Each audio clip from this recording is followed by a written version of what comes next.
I jumped on here pretty fast. Mr. Marcus, what's up? What's up?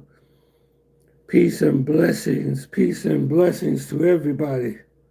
Wow, man, you guys jumped on here pretty fast. And we have Mr. Razor Rays here also. Here's one to you, sir. Man, oh man, oh man. Did we have a good time last night, did we, Mr. Razor Rays? We had a very good time last night on the Razor Ray show. Yes, we did.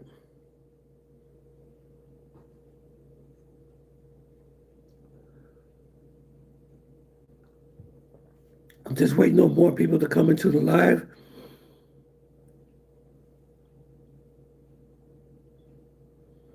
I see Mr. Marcus. What's up? What's up? How you doing? Just want to make sure everybody sees me out there. What's happening, sir? What's up? Yeah, we did the live yesterday. Yeah. Yeah, me, Mr. Razor Rays, we did the live yesterday. And man, we had a time. We definitely had a time.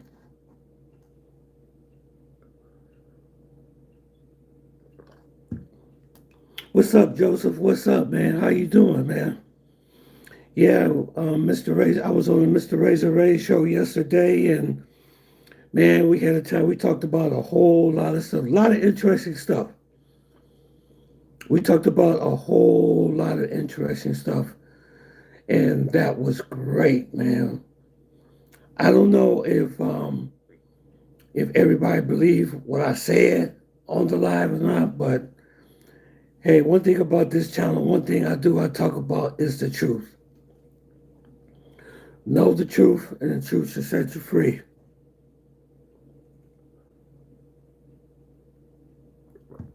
But man, it is really cold outside. Here in Detroit, it's 14 degrees Fahrenheit. It is super cold outside. So I'm just trying to warm up a little bit with some nice tea here.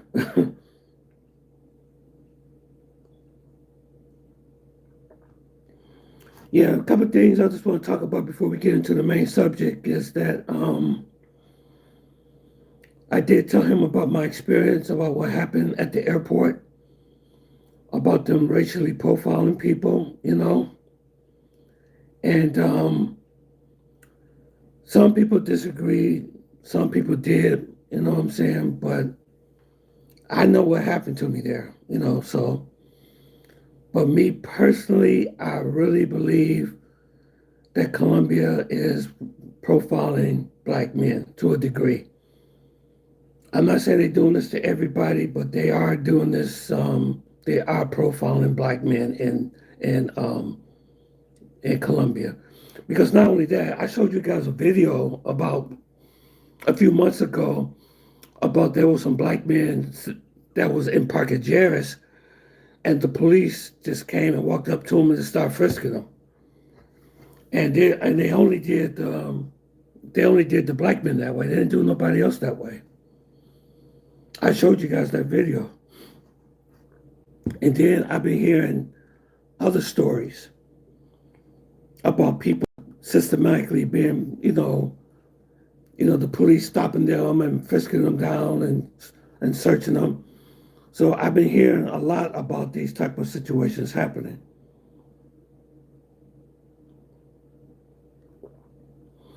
And then we talked about what happened to me, when I was going through migration, how they stopped me when I walked through the machine, and they looked through my bag and they stopped me on the way into Colombia. They actually took my bag into a room and they were searching it. So I thought that was very unusual for them to do that to me.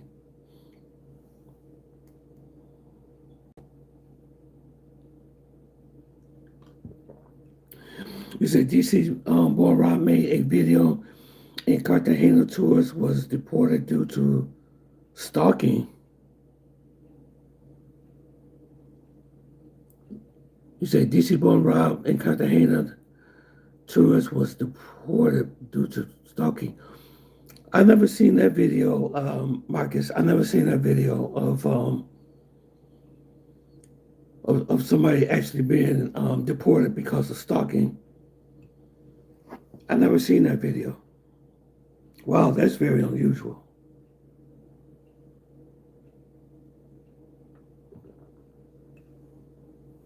Yeah, but we really talked about some really interesting topics yesterday on the Razor Ray show, and I really appreciate him for giving me an opportunity. Okay, you said he made it yesterday. Okay, I just thank God he just gave me an opportunity to come on the show and give my version of what I think was going on down there. But like I said, I really believe a lot of it has to do. You said it was even a death threats involved. Oh wow, I didn't hear about that, Marcus. I did not hear about no death threats. I never. I'm at to go look for that video. I'm at to go look for that video.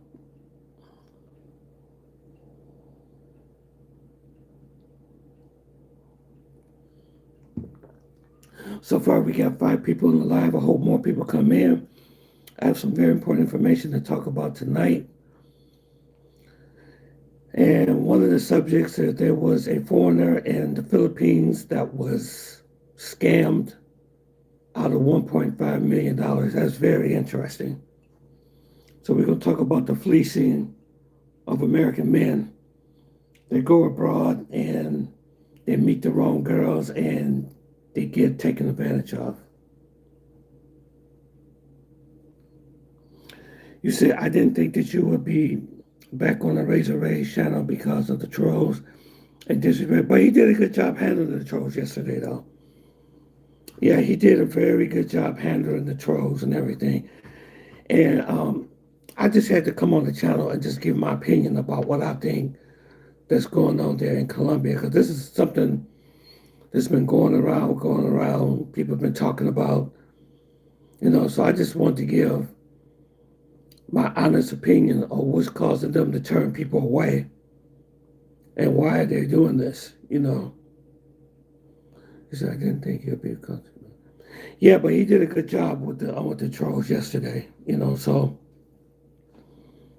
it's not like I'm on there every day, so I just wanted to get on there and just tell my side of the story, what happened. Plus, people say I should have done it. Some of my subscribers say, hey, why don't you go on the Razor Ray show and tell him about your experience in Medellin, what happened to you. So that's I just wanted to let people know, what had happened to me, Oh, Eric, what's up? You just the man I want to talk to, brother. Eric, what's up? Eric, okay, this is what I want to talk about, okay, about some changes coming up to the channel, okay, in 2026. First of all, I just want to say that the channel is fully monetized. It's fully monetized. It took a long time, but I just wanted to let you all know that my YouTube channel is finally monetized. I got the 4,000 hours of watch time, and I got all the criteria to have my channel completely monetized. It was partially monetized. I still was able to get super chats and things and super stickers, but I wasn't getting ad revenue. So now I'm able to get ad revenues. Oh, thank you very much. It was hard, man. I'm telling you, it was difficult.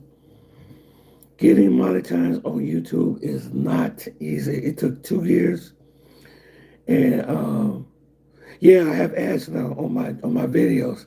Yeah, I got ads now. Yeah, I got a post like, okay, got you. Right, okay. Yeah, I see that. Yeah. I'm going to start doing more and more content, since now I am fully monetized now, So that's a very good thing. And I would give a shout out to, the man, the myth, the legend, Mr. Razor Rays. He really helped me out on this channel. He really did because I was about to quit. I came close to quitting. Yeah, it took 3 years. Yeah, I came seriously close to quitting. And then I texted her, I said, Razor, I'm about to quit this YouTube. Because what they did was I got up to halfway of the 4,000 hours of watch time, maybe close to 3,000. And then if you don't get it at a certain time, like within 365 days, those hours begin to drop off. So they begin to go down and go down and go down and go down and go down. That was very discouraging. So then I had to do more. So it was a lot. It was a whole lot. So Razor, he told me some ways of getting those watch time hours. He said you need to do more live streaming. That really will help with your watch time. And it actually did what he told me to do. And then he used to send me out videos too. Like if he knows something that's going on in Colombia or somewhere, not only would he get it for himself, but he was nice enough to even send it to me, say, this will make a good story on your channel. So he was extreme. Razor Rays was extremely helpful in the survival of this channel. If it was for him, this channel would have been gone a long time ago. Process the journey. What's up, Chris? What's up? Salute to you, brother. It was good to see you. Oh, thank you for the gift, man. Thank you. Thank you very much for the gift, y'all. But yeah, we had a time on the Razor Rays show yesterday. Thank you very much. Thank you. Thank you. Thank you. Thank you for the gifts. Thank you. God bless you. Thank you so much. Eric, I got something to tell you, so don't you leave. This is very important. I'm getting ready to tell you. Okay. Let me tell you this because I want Eric. Eric, let me know if you're still on the live. I got something to tell you because you're a member. So this is going out to members.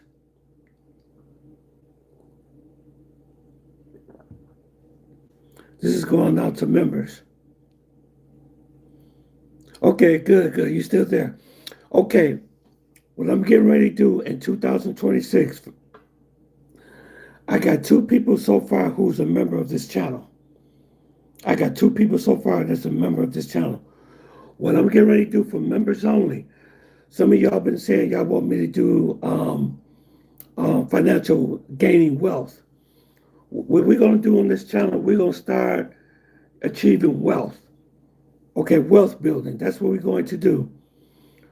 So on my members channel, for my members only, once a week, I'm going to show you how to trade. We're going to trade on the stock market and we're going to build wealth. Okay, we're going to build wealth because wealth is very, extremely, extremely important. Okay, so I trade on Robinhood. That's what I do. I do trading on Robinhood.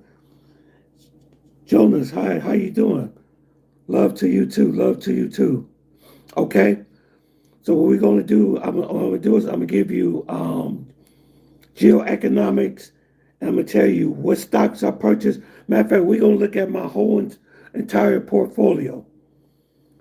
Okay, and then I want you guys to follow me. I'm going to tell you what stocks to buy, what stocks is doing good, because it's very important that we build wealth, man, especially what's happening in the world today. It's very important. Thank you, Jones, for subscribing and liking. Thank you. So, Eric, you are already a member. So starting on 2020 in January of next year, I'm start sending out videos about what stocks I purchased, how the stock market is doing, and the gains and dividends.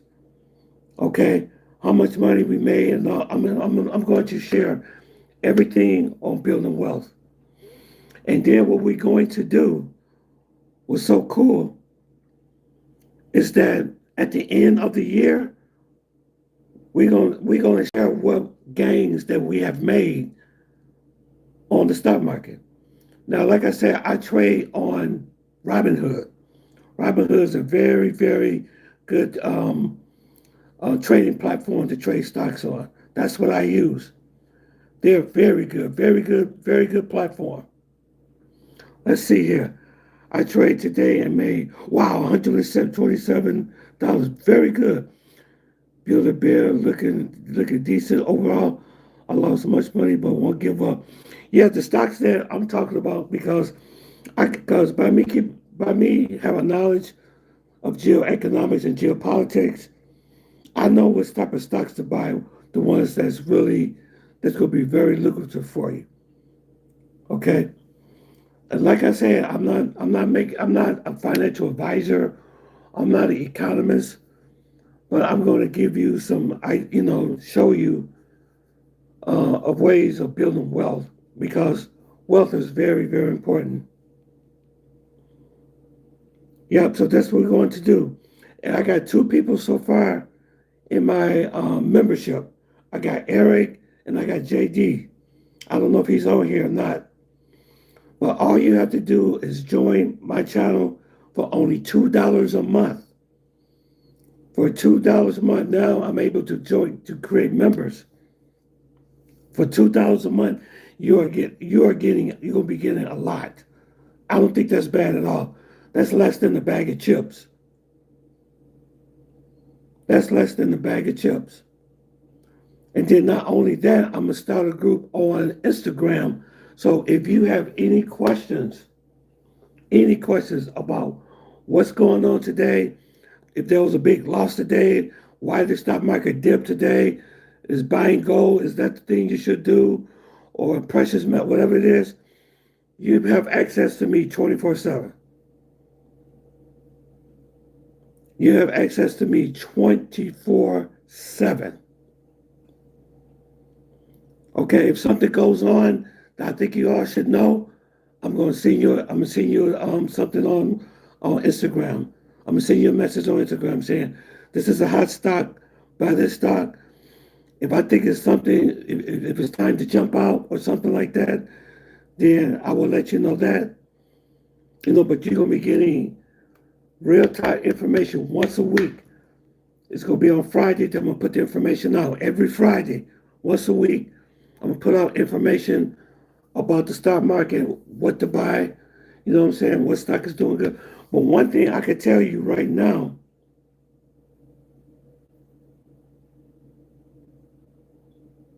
yes, you say you gotta go, but stay consistent and you will build much wealth. Remember all the work that you do now pays you. Absolutely, absolutely. Okay, okay. So I'm just letting you guys know.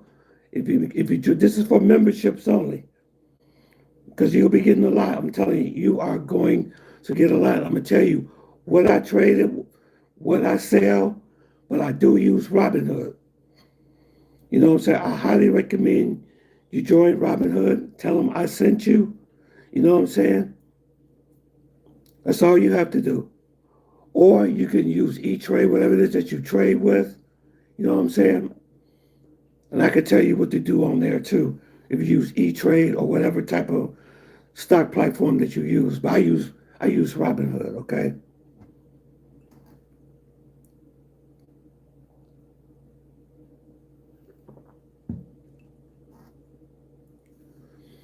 Okay, okay, okay.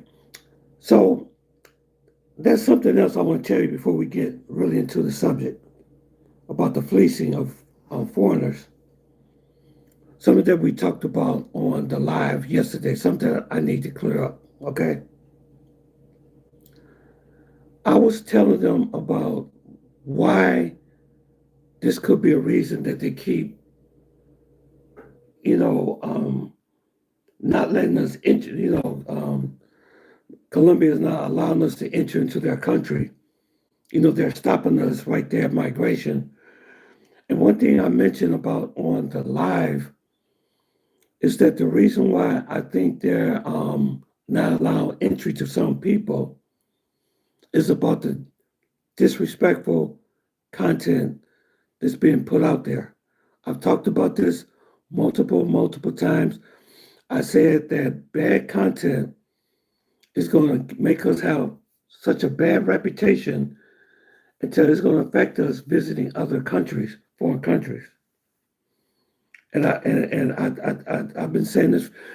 I have been actually saying this for years, man. I've been going to content creators, Facebook groups, Instagram groups, YouTube, explaining to them, if I were you, I will not put this type of content on YouTube because you got people in very high places. You got people in very high places that watch YouTube. I would not put anything negative about Donald Trump on YouTube because he could see it. You don't know who YouTube is recommending your videos to. And I said this back in 2017, 2018, that they are going to rebel. And they are doing it. But there were people on that live stream, on the Razor Raise live stream, disagree with me. What's up? What's up, brother? How you doing? Mr. Fam, good to see you. Good to see you. Good to see you. Yeah, a lot of people on the Razor Ray show, well, not a lot of people, but there was a few people that disagree with what I was saying, say, no, this is not true. No, they're not just targeting black men. No, it's not true. You know, they're doing this to everybody. Well, they are doing it to some people, but they really are really focused on us. If you don't believe me, ask Carlos, on Colombian guy. Matter of fact, I'm gonna try to get him on this, on this channel. Maybe do an interview with him because he gives some very, very good information. And he said the same thing that they're profiling brothers. That's what he said, and he lives there. Let me see what Micah say.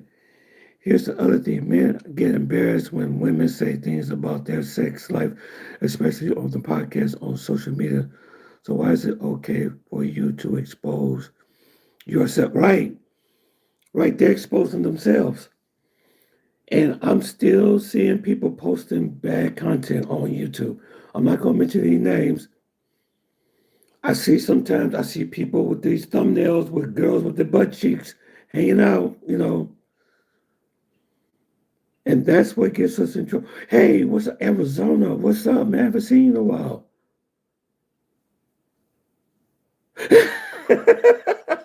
Yeah, Razor Rays. He got some hell of a trolls on his. He do. But he was protecting me yesterday, though. Razor Rays was protecting me. Yeah, he didn't let those trolls have their way with me. He said, leave him alone. But I had to get the truth out, man, because this channel is based on, the truth, man. Oh, you've been to Cuba? Oh, wow, wow. That is awesome, man. You've been to Cuba. Oh, that's great. How was your trip? That is awesome, man. He said someone who has a name that begins with G and L. Yeah, you know what I'm talking about. Yep. You know what I'm talking about. Yep. But I'm not going to, like I said, I'm not mentioning any names. But if you look at, but he's very knowledgeable, though. If anybody really knows about South America, Latin America, and he speaks the language very well, it's him. But I'm not going to mention his name. But there's some of the content that he puts out there, though. I was like, why do you need to put this out here? You know? And like you said, you got people in very high places that watch these videos. The president of Brazil, he watches YouTube. Gustavo Petro, the president of Colombia, he watches YouTube. Donald Trump watches YouTube. Matter of fact, he's on social media a lot. That's why I would never say anything negative about him. Because you don't want the president of the United States knocking on your door. I'm serious. YouTube is a very powerful platform. You got to respect it. Because you never know who they may recommend your video to. They say, I saw a few of those losers on the show, and the trip was great. Oh, good, good, good, good. You know what? Maybe you could come on. Let me know when you're available. Arizona, you could come on and you could tell everybody about your experience in Cuba. I'd be very interested to know. It's up to you, though. He said, I believe since ever they found out that both Latin America was both legal in prostitution and minors have sexually going on jail time, they took, yes, they did take advantage of it. Yes, they did. Yes, they did. What Colombia got angry, this is what made Colombia very angry, is that we took their country as a flop house, a sexual flop house. Oh man, if you want to get some cheap sex, go to Colombia. You can get it there. You know what? No, don't go to La Setenta. They too expensive there. No, go to the clock tower. In Cartagena, you can get it for $29. No, don't go there. The Venezuelan girls are give. All this stuff was being discussed on social media. But this is one thing I want to talk about that I want to bring up, and I want to set the record straight on something. Okay, I'm just letting you know. I'm letting you all know what happened on the Razor Ray show yesterday. Okay, most of you all saw the video of the girl that I was with in Medellin that we did the live stream. That I did the live stream with. I'm talking about Cookie. Okay, when we were in the bed streaming from Medellin in my room with her. Okay, so there were people that came on the Razor Ray show. That was on the Razor Ray show. They called me a hypocrite. They say I'm no better than the people that put all this negative content out there because they saw that video and they said it looked like you was just laid up with the girl in your bed that you're streaming from Medellin, from Colombia. So how could you be talking about what all these other people are doing, but you're doing it yourself? Okay? Let me tell you all something about that video. Okay, I'm gonna tell you the truth about that video I did with that young girl, young woman. She's a woman, has two teenage boys, so she's not a young girl or somebody that's really young. First, somebody said that I look ridiculous of a 61-year-old man being with a 20-something-year-old girl. Matter of fact, she's not in her 20s; she's in her 30s. For number one. Number two, let me tell you what happened that night, that evening that we were together. Okay, first of all, the room that I have in that resort, it's a nice room. It's a really nice room. It has a shower and everything in it, but it doesn't have much furniture. You only have a bed and you only have one little couch over there to the corner. Okay. And basically, when we came back to the room, most of the time I sat in the chair and she was in the bed. Okay. So I told her, I said, well, how would you feel? Would you like to go on my live stream and meet my YouTube subscribers? They would like to meet you. And she said, sure. But what happened was we were watching television. We was watching a comedy show. It was very funny. It was a Colombian comedy show that they was making jokes. Everything was in Spanish, but it was funny. It was funny. And we were watching movies after movies, and we had got some dinner and everything. Then suddenly it got late. It got really late, really fast. And I don't know if you've ever been in Medellin, but it gets dark kind of early. Around 5:30, it starts getting dark. I said, oh man, I was going to do the live stream outside and try to find a really nice spot for us to do the live stream. So I said, wow. I said, you know what? We're not going to be able to do it in the lobby because the lobby plays a lot of background music and your video will get demonetized if YouTube senses that you're playing music in the background. Okay. So what we end up doing, I said, well, we could do it here in the room. Would you be okay doing the live stream here? She said, sure. So what I did was I climbed into the bed with her and I got the phone and I started streaming. But let me tell you this. Some people didn't see no problem with the video, but I have gotten so much hate off that video. I got so much hate from that live stream I did. And that's why I said on a couple of videos, before this one, that I wasn't going to put any more females on any of my videos anymore, just because of the flack I got. But let me tell you something. To all of you all that watched that video, to everyone that watched that video, my intentions was not to show any type of sexual nature or or to try to exploit that young lady in any type of way. That is not my intentions. I was fully clothed. She was fully clothed. But I would never treat anybody that way. So they use that saying that I'm being a hypocrite. That I'm one of the reasons why this is happening, you know. So if you guys ever see that video again,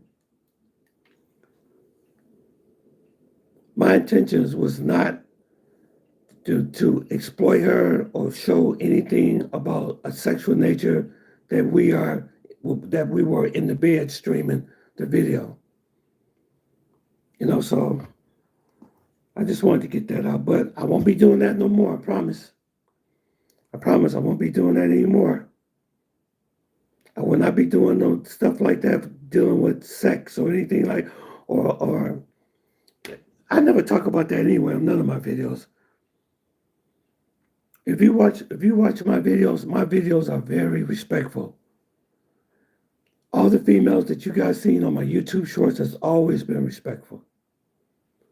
The ones that I did with Barbie, those were respectful. Only thing we're doing is sitting at the table having dinner. Most of my videos, I have a young lady sitting at the table, we having dinner or having lunch. That's it. Or we at the mall walking around or doing something like that. But I never do anything sexually explicit to these females. Never.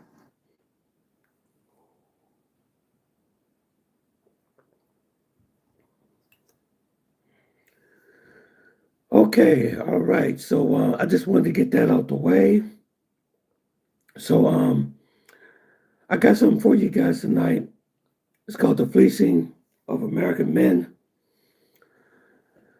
Let me tell you something. Before you marry somebody, always do a background check on them. Always do a background check on the person that you're about to marry. Okay? Because some people is up to no good. And be careful to the woman that you're involved with, be careful with her. Because you know what? I heard they passed a law, believe it or not, you all not gonna believe this. But in some states, they passed this law that if you with a female and she has children, right? And if you live there in the house, you participated in the parenting of the child, even though the child is not yours. I'm not saying not to date women with children. I'm not saying that. But what I'm saying is that in certain states, if you become involved with a female and with her kids for a certain amount of time, and she has receipts to prove it, and you decide that the relationship is not for you and you walk away, she can still come after you for child support. She sure can. I just found that out.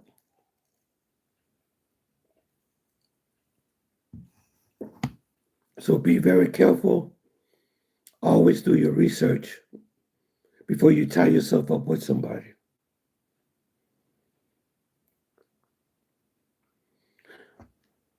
Okay, in this situation, This guy, he falls for a Filipino, and they end up divorcing, and she ended up walking away with $1.2 million. Right, absolutely. Because they said basically don't play house unless you're married. I'm serious. I'm serious. I am serious. I got to tell you guys a story maybe on the next live what happened during my divorce proceedings and how the judge tried to throw me under the bus. And let me tell you something, when you go to court, if you got a woman judge, you in trouble. Usually you in trouble. If that's a female judge, you're going to be in trouble.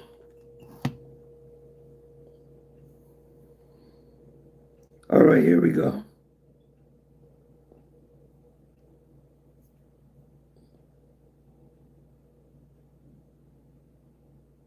At 59, David Carson was worth $5 million. He had homes, properties, and a perfect portfolio. But all that money couldn't buy him one thing, a partner.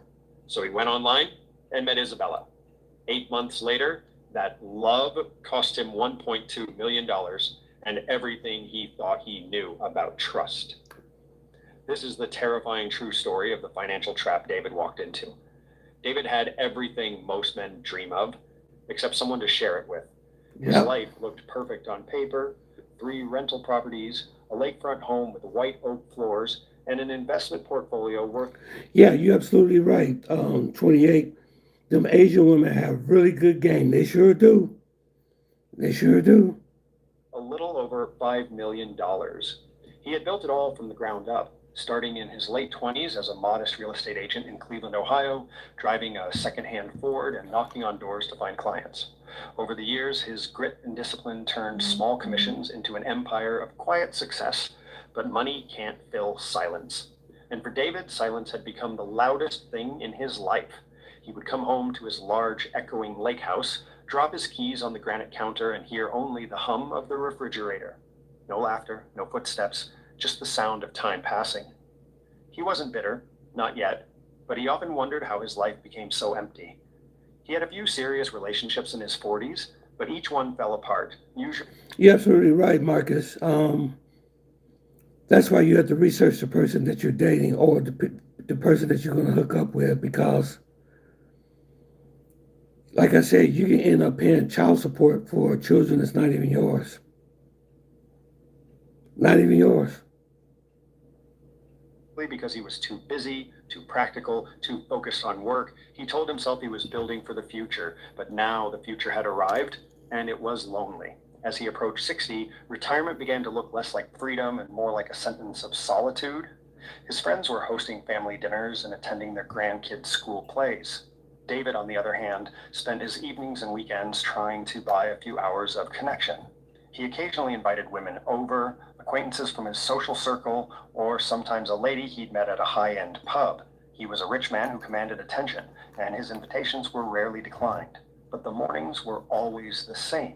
A quick, awkward breakfast. Absolutely, Marcus. They're not stupid. You're right. And then a quiet, expensive Uber ride back across town. He felt the cold air return to the house the moment the door clicked shut behind them. He was paying to briefly interrupt the silence. He was buying companionship, but never getting connection.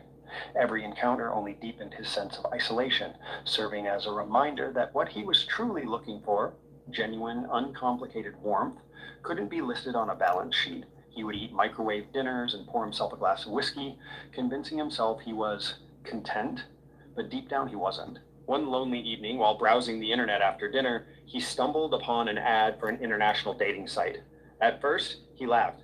"I'm not that desperate," he thought, but an hour later, curiosity, or maybe quiet desperation, pushed him to sign up.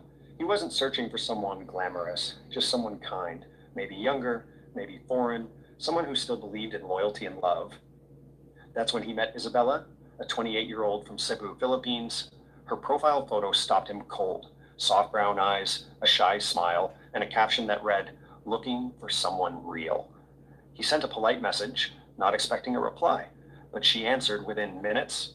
That night, They talked for hours about life, faith, family, dreams. She called him Sir David, a mix of respect and affection that melted something inside him. No one had spoken to him with that kind of gentleness in years. They began chatting every day, their conversations stretching late into the night. She told him about her life, how she worked small gigs to support her mother and younger brother, how she dreamed of stability, of a quiet life with a man who loves her for who she is. Her warmth disarmed him. She wasn't like the women he'd met before. Those Asian women seem to be very sincere.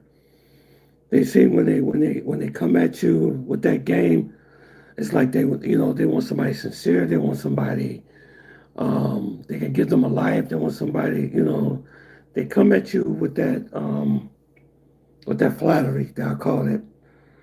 And the only thing they're doing is just pulling you in. And then another mistake that this guy made is that excuse me, is that he met her on an international dating site. And I would tell everybody to stay away from those international dating sites. There have been so many people who's gotten scammed on those dating sites. Lots of people got scammed on those. No demands, no complaints, no sarcasm, just soft words and attention. David's friends noticed the change in him. He was smiling again, buying new shirts, even humming at the office. When they found out about Isabella, the teasing began. "You're about to become somebody's retirement plan," one friend joked. David laughed it off. "She's not like that," he said. And when someone asked if she'd asked for money, he proudly said, "Not a cent." In his mind, that proved everything. He didn't see that her greatest weapon wasn't what she asked for. It was what she didn't. After 6 months of constant calls, laughter, and late-night confessions, David decided to fly to the Philippines. He booked a first-class ticket for $6,200 and a $3,000 hotel stay at a luxury hotel in Manila. He wanted it to be special, not just a visit, but a gesture that said, "I'm serious about you." When he stepped off the plane and saw her waiting with flowers in her hands, everything inside him said this was real. She was even more stunning in person. Delicate features, a graceful walk, and eyes that seemed to carry both innocence and gratitude. During their time together, she was... See, people become over affectionate on sight.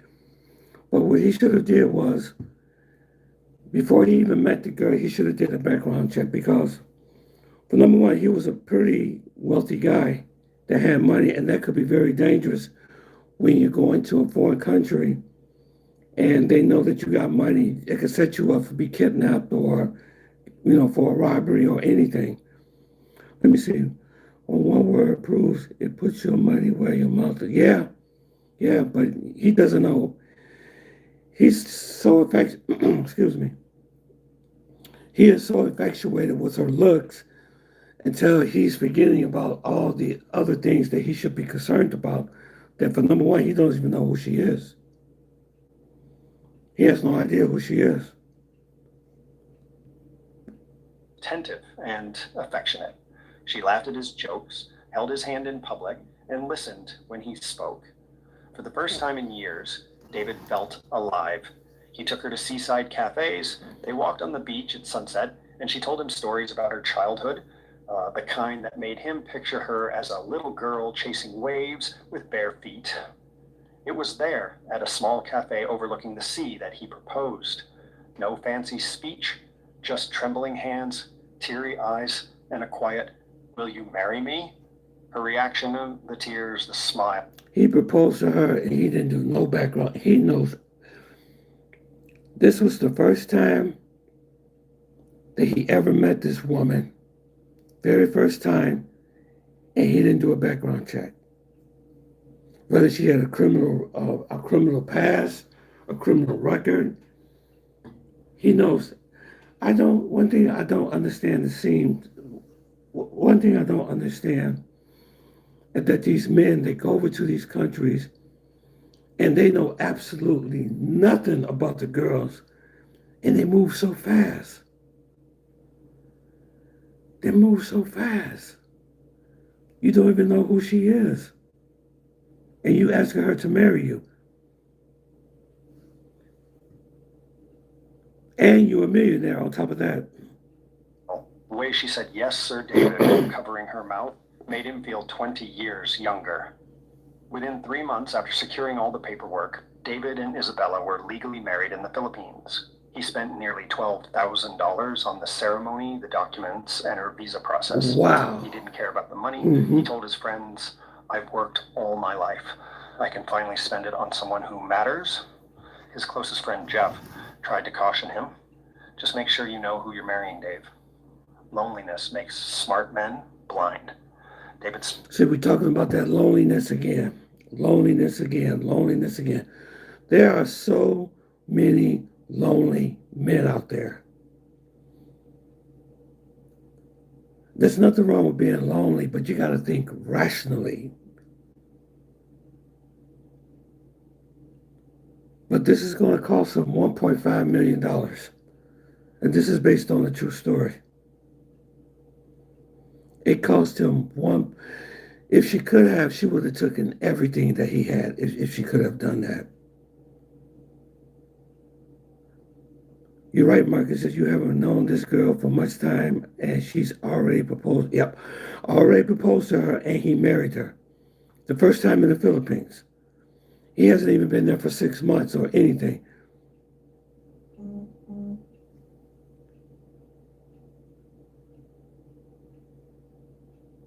Smiled and replied, "I know what I'm doing."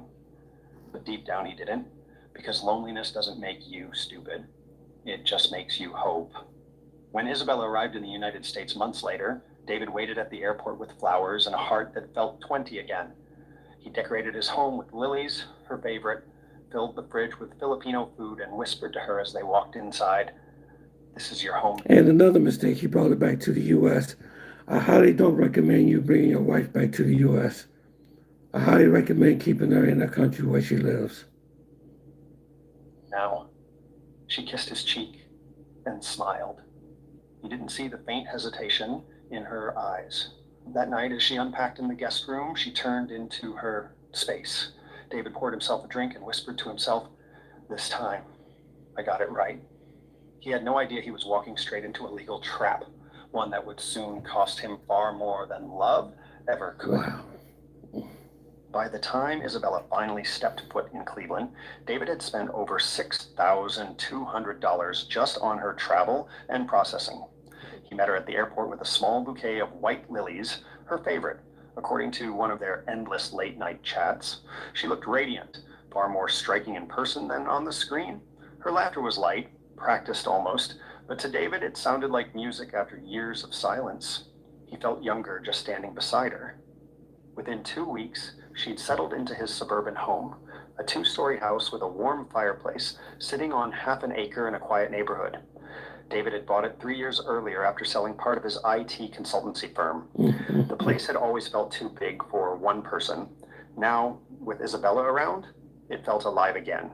She brought color into his world, literally. She replaced his gray curtains with cream ones, rearranged furniture, filled the home with the scented candles. David didn't realize it, but she was subtly making the house. So she was turning the house to her with the way how she wanted the house to be. She just came and just took over everything, and he allowed it. And she just, and the whole time, what she's doing is just playing a game with him, just playing with his mind. Was hers. He took her shopping, not extravagantly, but generously. He spent $4,500 in the first month on new clothes, a phone, and a few essentials. Wow. She would often say, "You've worked so hard, you deserve a woman who looks her best for you," and that line disarmed him every time. Still, there were small things, barely noticeable at first. She was often on her phone late at night speaking in Tagalog. When David asked, she'd say, "It's my mother. She worries about me." And that's another red flag too. When you see a woman on her phone all the time, like if you like on a date or if you with her, if she's constantly like on the phone, that's a very bad red flag. It's like, who are you talking to? And then when you approach them about who you're talking to, and then they get real offensive, that's the number one red. I would have been nervous right there. For press further. Once his friend Mark, a blunt and pragmatic man, dropped by for coffee. He joked, "She's beautiful, man. Just be careful. You don't want to end up in one of those overseas marriage cautionary tales." Yep. David chuckled, masking the flicker of doubt that flashed in his mind. "She's different, Mark," he said. "I know what people say, but this feels real." And maybe that was David's flaw, his need to believe. After years of corporate wins and steady profits, he wasn't used to losing. I don't understand when they use the term, it feels real. What feels real? What is real? You you don't know anything about this woman at all. Nothing. Nothing. And the reason why I'm telling you guys this is that I do these videos like this. This is happening a lot. Not just in the Philippines, it's happening in Thailand, it's happening in Colombia.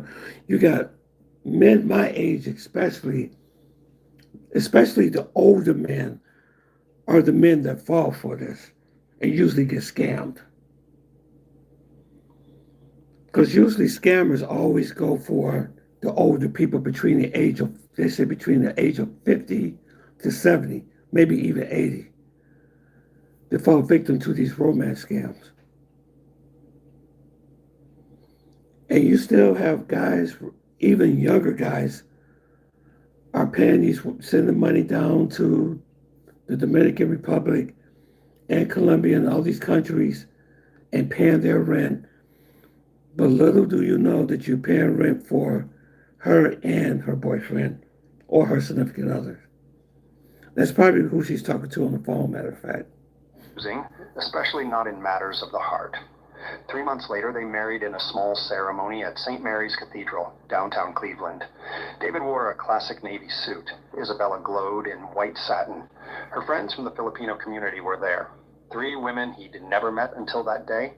They took pictures, laughed, and sang karaoke that night at the reception. When they got home, Isabella told him softly, "You've changed my life, David." He smiled, holding her hand. "You've changed." But the part that I don't understand, he did one time, but this guy being so, this is what's mysterious, is that these things happen to guys who are sort of brilliant and very good with money and they make money. But not one time has he ever thought that maybe I should do a background check on this person and sign it. He didn't even sign a prenuptial agreement. He didn't even sign a prenuptial agreement. So he left himself completely open to a stranger.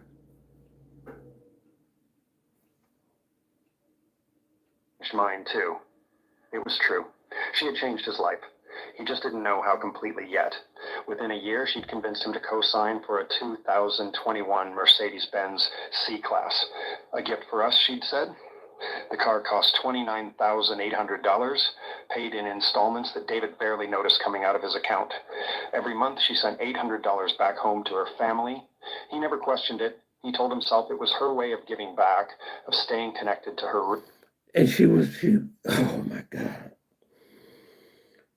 And then she was sending $800 of the money to her family back home. You know what that money was going to? Her boyfriend. That's where that money was going to her. See, let me tell you something. No matter what you do for these women, they will not appreciate it. Some of them won't. You can give your body to be burned and it wouldn't even matter. He didn't care. She was taking $800 a month out of his pay. Well, out of his account, whatever. Mm-hmm. And they was paying for a brand new 2021 Mercedes-Benz. But love, when blind, often rewrites logic. There were dinners where she seemed distant, where her smile didn't reach her eyes.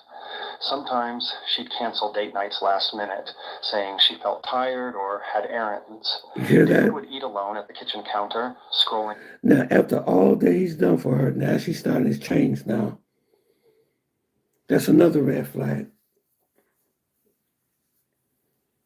That's another bad red flag. Her mood changes. She don't want to go out to dinner anymore. She feels tired all the time. Don't want to have sex with you anymore. Too tired. Because probably what she's thinking of is that bomb that she has over there in the Philippines. Because what I'm trying to tell you, you can do. I'm not saying all women in the Philippines this way because they're not. I'm not saying they are. But a lot of these women in some of these foreign countries, they will have more loyalty towards them than they do towards you. And you're the one that's giving everything. You're the one that's providing for her. You're the one that's paying her bills and sending money to her family every month. I guarantee you that the guy that she's was with in the Philippines ain't doing that. I don't know why, but that seems to be the thing is that, and this happens in Thailand a lot, that a lot of these girls, they get with these foreigners, they take their money and they show more loyalty to the husband they was with that they have been lying about and the boyfriend they had that they were lying about. That's the loyalty, that's their loyalty there.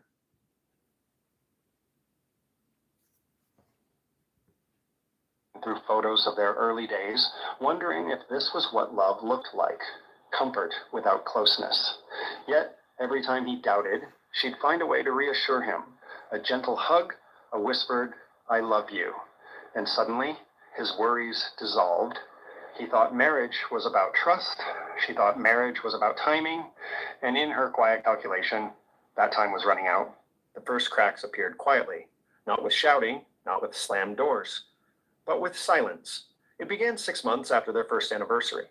David noticed Isabella spent more time scrolling on her phone, laughing at messages she never explained. Her phone was now locked, something she'd never done before. When he asked, half joking, "Who's keeping you smiling that much?" She smiled back, but there was an edge in her tone. "Don't start, David. It's just my cousins from back home." He wanted to believe her. He needed to. But there was something hollow in her laughter, something that no longer belonged to him. Then came the money questions. She began asking for small things, an extra $2,000 to help her brother start a business, another $1,200 for a medical emergency. David, who was worth... He's in big trouble. He's in big trouble. Now she's going for the gusto now. Man, that is terrible, man. Oh my God. When they start asking for money like that, that's a bad sign. That's a bad sign. And what's so sad about it is who she's giving the money to. And more than likely, she has another relationship over there in the Philippines that she never dissolved. I don't know if this woman had any children or not. He didn't mention that. I don't think she did. But that's what I'm saying. It doesn't, I told you guys years ago, I told you guys a few months ago,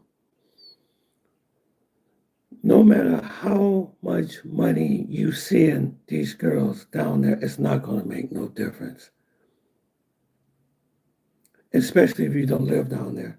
Some guys actually think I could keep her if I do this for her, or if I pay for her rent, if I send money to her family. You know, if you are in a relationship and the whole relationship is based on sending money, it's not going to work. It's going to fall in disaster. It's going to fall in disaster.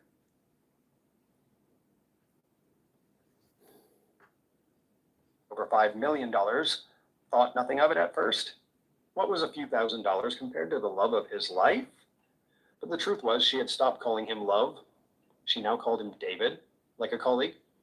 One night he walked into the living room to find her packing. "What's going on?" he asked. Her voice was cool, almost rehearsed. "I'm going to stay with my friend for a while. I need space." David's chest tightened. Oh, she needs space now. "From what? Did I do something wrong?" She sighed. "You don't understand me, David. You're controlling.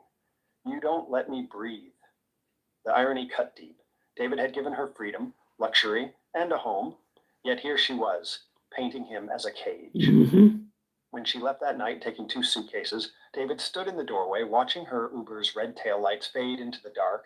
He had no idea it was the beginning of the end. Weeks passed with no word. He called, texted, even visited her friend's apartment. No one answered.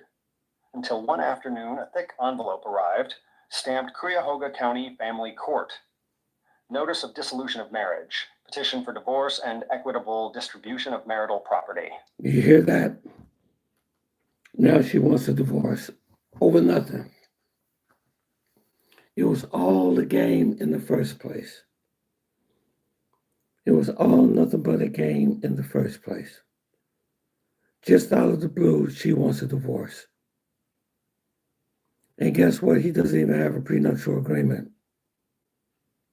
He doesn't have a prenuptial agreement. So that means she's going to get half of everything that he owns. Only one day I want to see these women do this to someone with self-respect, someone like me. Yeah. Yep. So now she's going to go through the divorce proceedings. David sat at his kitchen counter, frozen. The papers said irreconcilable differences. She'd filed through her lawyer. No warning, no discussion, just a legal strike. According to the letter, Isabella was seeking half of his assets, claiming she had contributed significantly to the marriage and sacrificed her financial independence. Half of $5 million, money he'd earned over 40 years of hard work. David's world went silent. He reread the letter again and again. It felt like fiction, like a bad dream. He called Isabella's phone again. So she wanted half of his assets.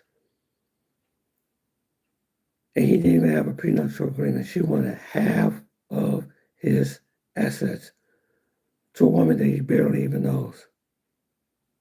Wow, man. No answer. He drove to her friend's apartment. No one answered. The next day, she posted a smiling selfie on Facebook with the caption, "Starting a new chapter." That was the moment David realized this wasn't a misunderstanding. It was a setup. And the worst part, legally, she might actually win. He called Mark, his friend, his voice shaking. "Mark, she's suing me. She's asking for half of my assets." Mark exhaled deeply. "I told you to be careful, man. You didn't sign a prenup, did you?" David's silence said everything. He remembered the night he'd proposed, how she'd said, "We don't need papers to prove love." He'd smiled back then. Now he realized those words were her insurance policy. Within a week, David found himself sitting in the oak-paneled office of Mitchell and Graves, a mid-sized family law firm in Cleveland. He was still shaking when the attorney, a gray-haired man named Alan Graves, flipped through the divorce petition. "She's asking for equitable distribution, alimony, and attorney's fees," Alan said, adjusting his glasses. "Because she's been here less than a year, we can fight the alimony. But Ohio is an equitable distribution state. That means fair, not necessarily equal, yet judges often see fair as 50-50. David blinked, stunned. 8 months of marriage, and she could take half of everything I've built in 40 years? Alan nodded slowly. "If we don't settle, it could cost you over $100,000 in legal fees alone. If we do settle, she might walk away with $1 to $2 million. Either way, you'll bleed." The words hit harder than any argument ever could. The legal process moved fast. Isabella's lawyer filed motions demanding full disclosure of David's bank statements, tax returns, property deeds, investment accounts, everything. She claimed she'd supported him emotionally and gave up her earning potential by moving to America. David provided all the documents. Me too, Marcus. I don't understand too. To roughly $5.2 million. But this is what happens when you don't do your homework. $1.8 million in real estate holdings. $2.1 million. And this is what happens when you don't do your homework. This is what happened. And she set this whole thing up from the beginning. The advice I can give you guys, always do a background check on a female that you plan on marrying. Especially if she lives in a foreign country. because more than likely, most of it is usually a setup for them to take all what I mean, it took us years to get to these, to accumulate wealth here in the United States. We have our 401ks, our 403bs we pay into when we first started working. And just see it all just evaporate over emotion doesn't make any sense. Just because you think you feel something about somebody, they don't feel nothing about you. They don't care. They care absolutely nothing about you. Nothing. So now she's trying to get half of what he owns. I think he has about $5 million and she wants like $1.5 million. In investments, $800,000 in retirement accounts, $500,000 in cash savings. The next month, Isabella's attorney accused him of concealing assets because his cryptocurrency wallet showed small transfers to a brokerage app. He hadn't even remembered those, $14,000 in total, but now every dollar was a weapon against him. Alan warned him, divorce law isn't about truth. It's about documentation and presentation. She's painting herself as the vulnerable immigrant who trusted a wealthy man and was abandoned. David stared at the conference table, fists clenched. She's the one who left. She's the one who planned this. Yep, she planned the whole thing. Let's see. You did yourself simple. Yep. They're not going to do a background checks. They doing back shots. Yep. Yep, I know what you're saying. I know exactly what you're saying. Yep. They're not doing background checks. When you tie yourself with somebody legally as far as marriage, you better do a background. And always protect your assets too. Protect your retirement. Protect everything just in case if something goes wrong. But usually if you're in a relationship, if something goes wrong and she comes after your assets, she ain't gonna lose no sleep over what happens to you. You got homeless people right now in the Philippines as we speak because they made all the bad decisions about whoever it is that they were getting involved with. Took everything they have. You got homeless people in Thailand right now, Americans that are homeless right now because they didn't plan. They met some girl that took everything they had. And it's too devastating for them to really comprehend. And sometimes their family have to go out there and get them and bring them back. And most of them too embarrassed to even call back home to let somebody know what happened. Doesn't matter what you know, David. It's what you can prove. David felt the walls closing in. He noticed her hand trembling slightly when she signed one of the documents. For a moment, he thought, maybe deep down, she felt guilt, but then she looked away. She wouldn't even meet his eyes, and that was the final cut. Not the betrayal, not the loss of money, but her refusal to even acknowledge him. See that? She didn't acknowledge him. The atmosphere was tense but quiet. The kind of silence that amplifies every shuffle of paper, every sigh. David sat at the defendant's table, trying to keep calm. Isabella, sitting across the room, avoided his gaze. She wore a soft beige dress, her hair tied back neatly, her face unreadable. He looked at her, searching for the woman he'd once known, but all he saw was strategy. The judge, an older woman named Judge Reynolds, adjusted her glasses. Her tone was steady, but there was a flicker. There you go. He's done.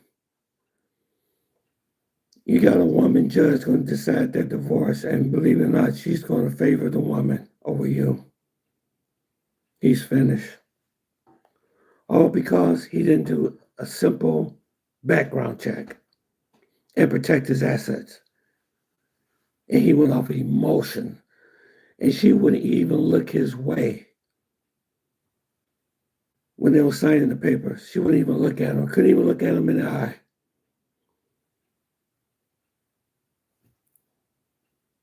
Flicker of sympathy when she looked at Isabella, and that flicker broke something inside David.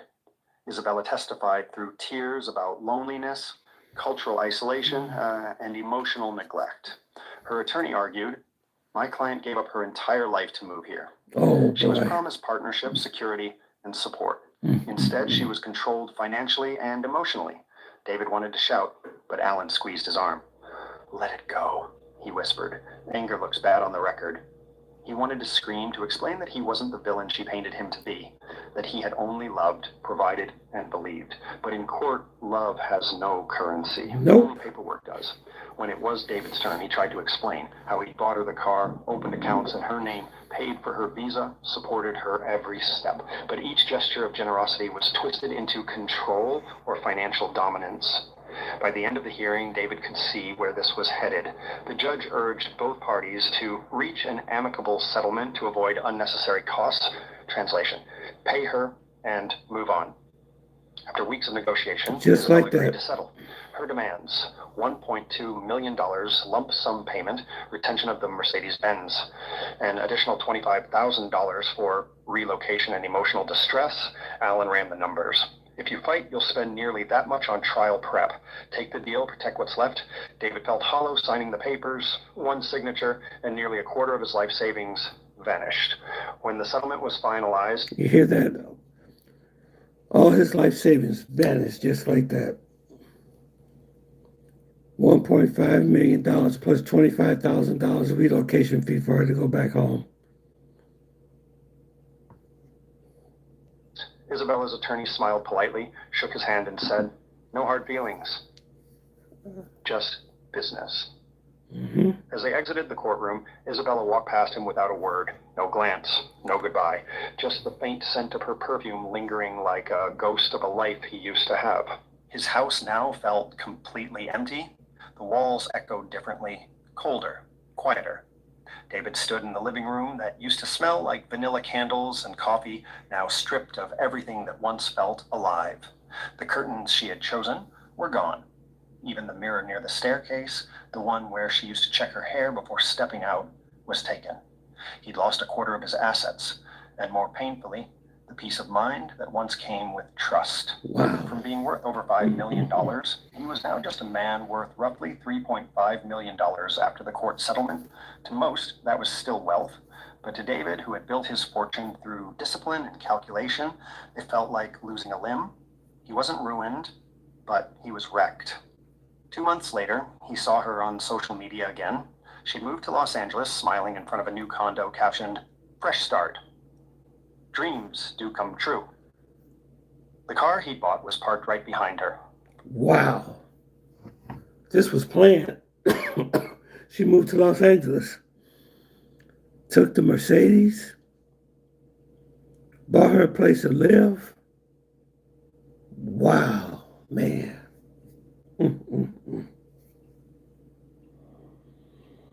You say lying in court is perjury, but they don't even know that she's lying, though, Marcus. The first time in years, he sat at his desk with no plan, no projections, no strategy, just silence and the sound of rain tapping the window. He stared at his reflection in the glass, tired eyes graying stubble and a faint scar of disbelief carved into his face. He kept replaying moments. The way she laughed, the way she'd say, "I love you," so effortlessly. Was it ever real? Or had it always been a performance rehearsed for a pay? Yep, it was a performance. Let me see here, 28. You say it comes down to loneliness that you often talk. Yeah. And you all probably wonder, well, why you keep talking about these different situations? It's happening a lot. A lot. And we're living in very, very stressful economic times right now. We live in I just found out about the jobs report. Let me see, this is December. In November, there was only 16,000 jobs created. Because let me tell you something. I just want you guys. The reason why I do this type of content, I want you guys to be ready, man. I want you guys to be, I want you guys to have wealth and to be able to take care of yourself just in case if something happens. Because I'm getting job information that thousands of people are losing their jobs. Matter of fact, Amazon is laying off 14% of their whole entire, you know, 14% of their employees. So that's about 40,000 people going to lose their job. And let me tell you something. Your landlord, these utility companies, they don't care if you lose your job. They don't care. They will stick an eviction notice right out your door to tell you that you have a certain amount of time to pay or either get out. Matter of fact, let me tell y'all something that happened here. There's an apartment building downtown Detroit. I can't remember the name of it. But the people living there found out the other day that they have less than a week to move out. Less than a week to move out. What happened was we have a utility company here in Detroit called DTE Energy, Detroit Edison. That's a big utility company that basically supplies electricity to southeastern Michigan. It's a big company. I don't know what you guys use, whatever state that you're from, you know. But what happened was the owner of the apartment building did not pay the utility company.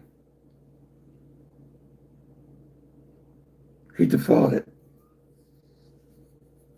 So now the people that live there have to leave the building because the building doesn't have utilities running in it anymore. That means no gas. That means no electricity.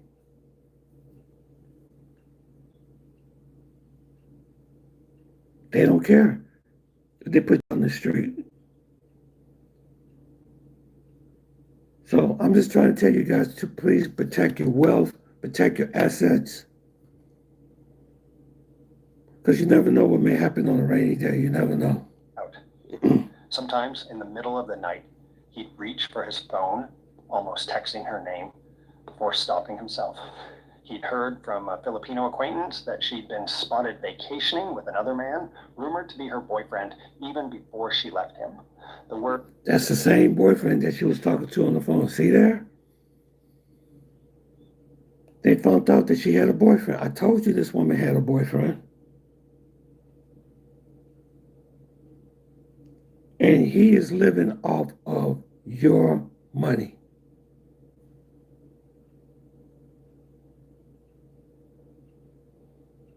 He is living off his money.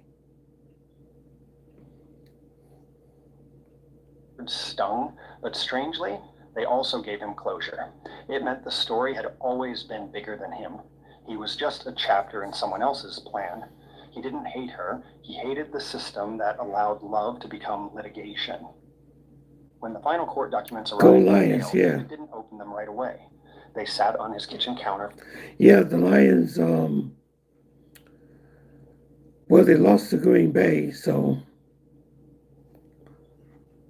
we'll see what happens. I'm not watching the Lions game right now, Eric.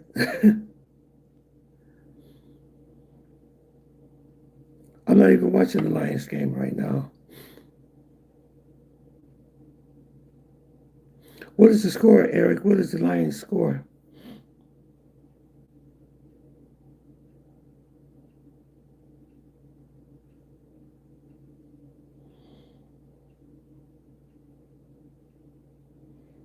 Let's see. What is the score of the Lions?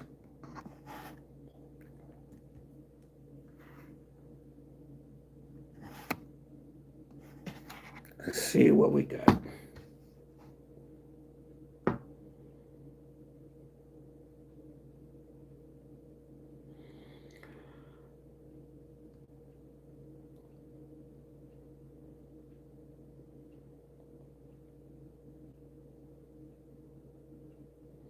Okay, they're playing the Cowboys. Okay, I see it. Everybody watching the game. That's why nobody's really on here today. Well,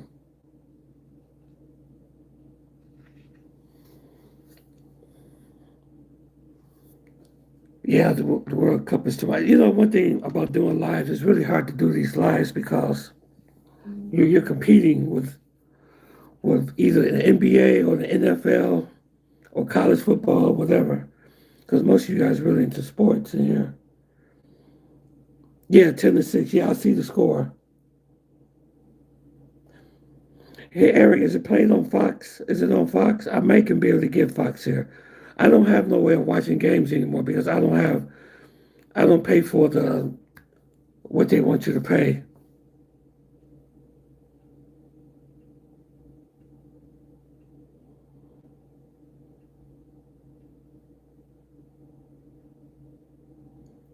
See, the World Cup is tomorrow at noon. Okay, okay. We will see that group. The team will be like the USA or Colombia. Okay.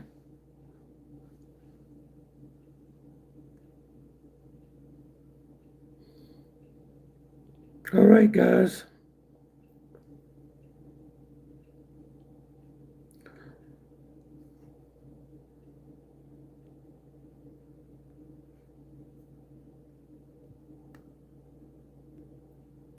Let me see what else. Anybody else here that I missed?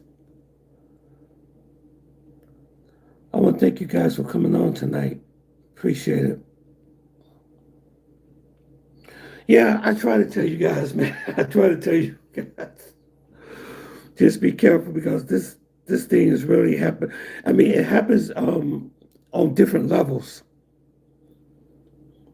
I still got girls right now from Colombia that still call and ask for money today, right today.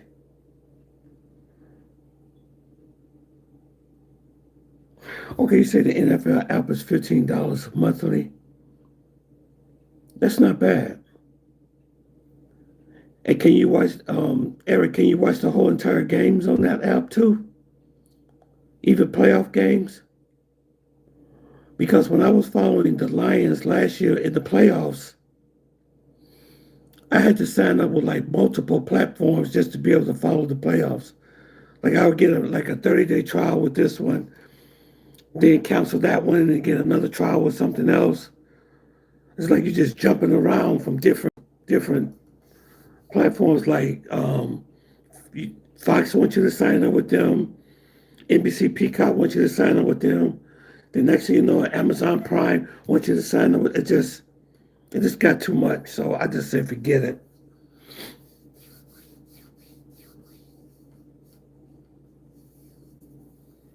But I'm gonna try the NFL app. Just try it out, see what happens.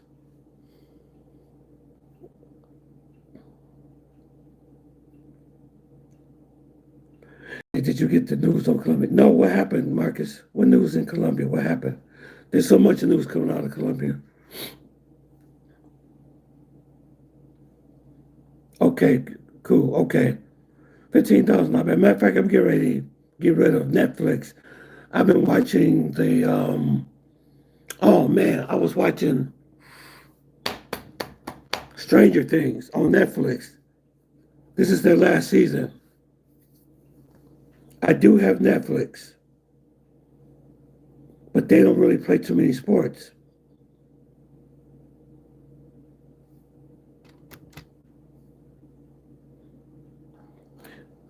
Yeah, Marcus, what happened in Colombia?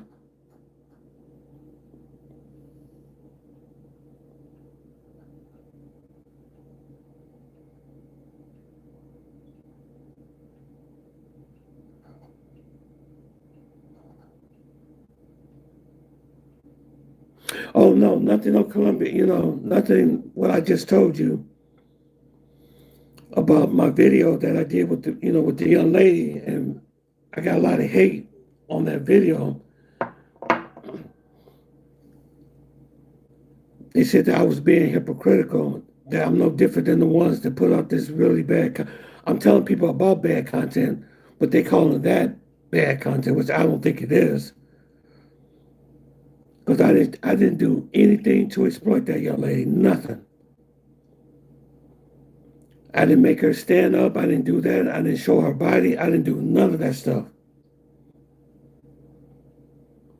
We just sat there on the bed with the phone and we were streaming on YouTube. I did a live stream straight from my room while she was there.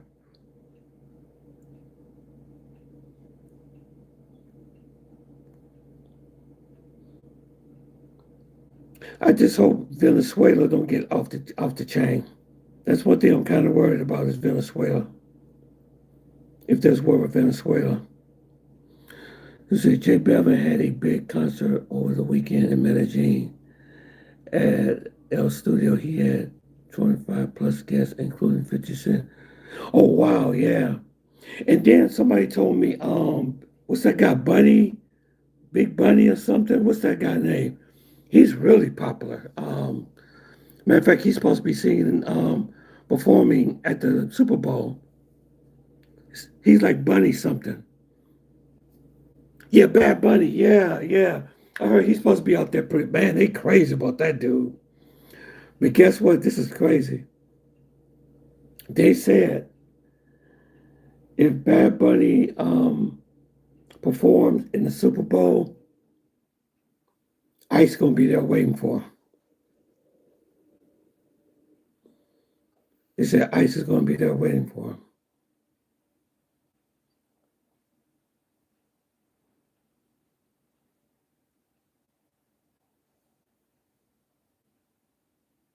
Yeah, he's a Puerto Rican rapper. Yeah, absolutely. Yeah. Yeah, he's a Puerto Rican rapper.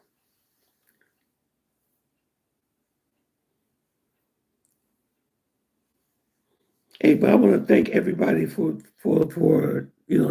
super stickers, the gifts, and everything.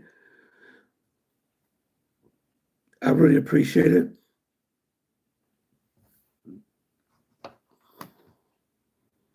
Anybody got any more questions before I leave? Anybody got anything to say? Oh wow, I didn't know he was a former WWE superstar. Oh wow, okay. Wow, okay. But I know they said if he performs at the Super Bowl, ICE will be ready for him to deport him.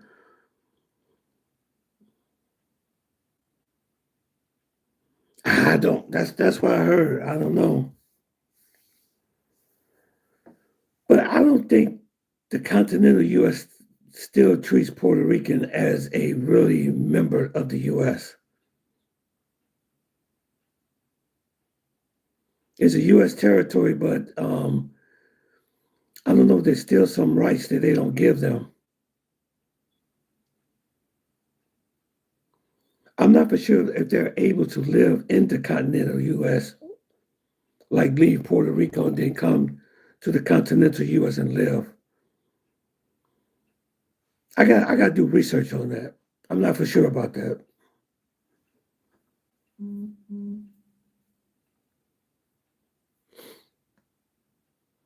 said deport him from what? Well, I'm sure the money he got, he can go anywhere he want and live good.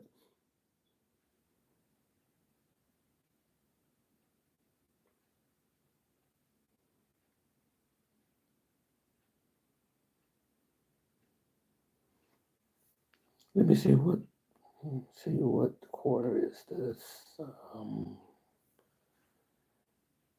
Okay, we're still in the second quarter. Okay. You know what? I'm gonna after I get out from here, I'm gonna download the app, Eric, on my phone.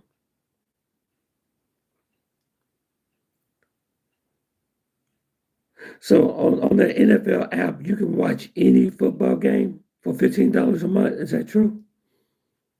Anybody know that question? Don't worry, I'll find out myself. You don't have to answer that question. I'll find out. I'll just download it and try it out. All right, guys. I know everybody's watching the game right now, and I appreciate you all for coming on. I really appreciate it. Thank you very much. And you guys have a blessed day, okay? And thank you, everybody, for the gifts and everything. You know, thank you, Eric, for being a member. I appreciate it. Okay. Till the next video. Peace. Thank you. Thank you.